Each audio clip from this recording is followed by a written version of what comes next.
John 19:27. Then saith he to the disciple, Behold thy mother. And from that hour the disciple took her into his own home. Woo! Thank you, Jesus.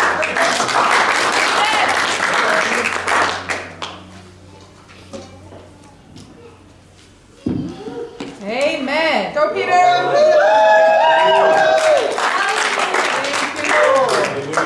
Thank you, Jesus.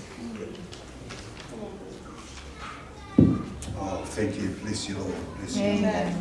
Amen. Those are two very hard acts to follow. You got Lord this. God, bless me today with your anointing, Lord God, that I may speak your message, the message that you put in my heart, that it may glorify you, that it may glorify what you did for us on this day, on that cross, and that it may encourage your saints, Lord God, in Jesus' name. Amen. Amen.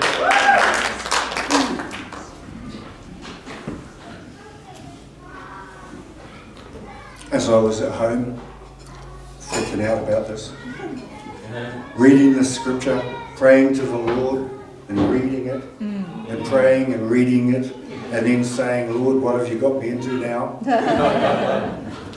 As I looked at the scripture and read it, Lord God, what is it that you want to tell us? And realizing Jesus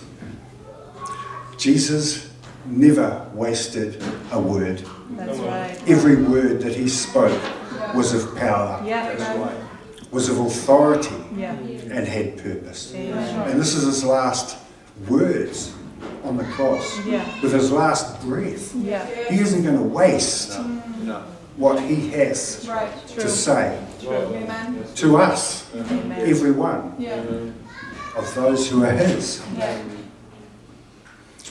And I behold your son. And son, behold your mother. And as I was reading it, the word behold jumped out at me.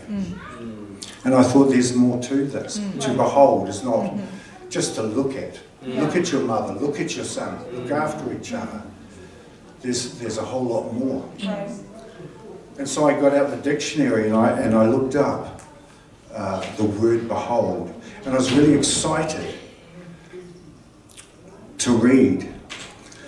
The Oxford Dictionary defines behold, look at, to see, or observe something or someone, especially of remarkable or impressive nature. Observe someone, especially of remarkable or impressive nature. Wow. Amen. So these people, Mary and John, they were of an impressive nature. They were called. They were chosen by God. Mary was obviously of divine nature and conduct. She was chosen to birth and raise the Saviour of the world. Our hope, our faith, our redemption.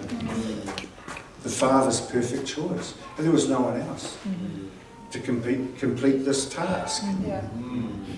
God's chosen.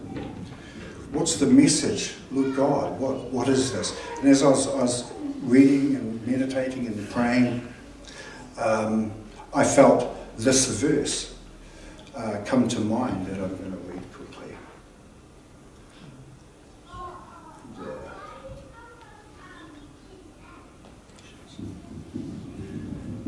And this is Paul's letter to the Ephesians, who were Gentiles, who were saved, people of faith now.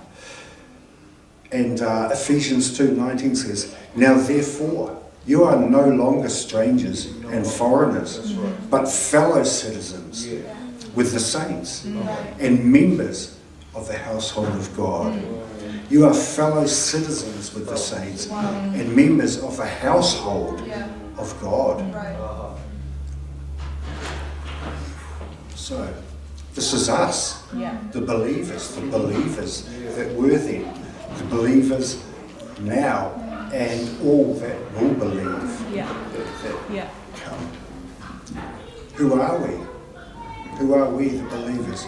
We are someone of remarkable and impressive nature. Created after his likeness, in his image. We are highly favoured. We are called. We are the chosen. We are set apart. We are the redeemed, the anointed, saved from the wrath of God. We are transformed into new creations. We are the elect of God. We are royalty. We are heirs to the kingdom of heaven. We are heirs to the throne of God, like Mary and John. And you know, Mary and John, at that time, they were flesh and blood too. And I would imagine, you know, warts and all. So Jesus was about to depart. And this message to Mary and John, this, I believe, is a message, an example to all the believers to come. The word behold.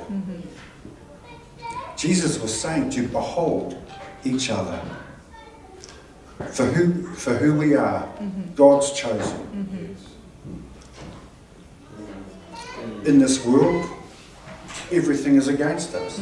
We are cornered by the world, the flesh, and the devil. We have Jesus, he is with us.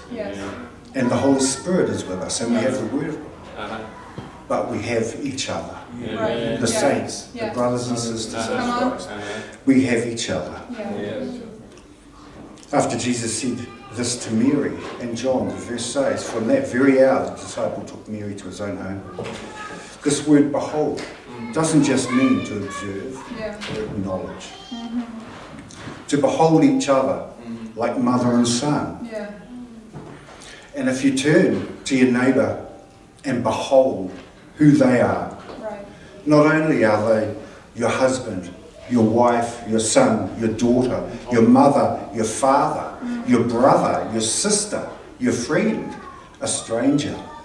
They are God's chosen, if they believe. They are of remarkable and impressive nature. And to behold them is to honour them. Be there for them. Respect them. Encourage them. Adore them. Cherish them. Comfort them. Teach them. Feed them. Pray for them. Read scriptures to them. Weep with them. Laugh with them. Love them. My brother Dean, wherever he is, sent me a text this morning thinking of me.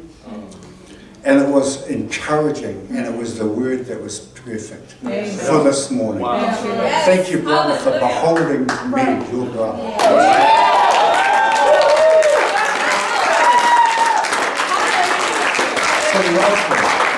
To love them. The greatest command of them all. Love one another. As Christ has loved you. In unity. And you know, I get the feeling that if we are beholding our brothers and sisters in Christ, Satan is going to freak out. And he's going to run. And he's going to say too much. I'm not going to win. Bless the Lord. Praise Him.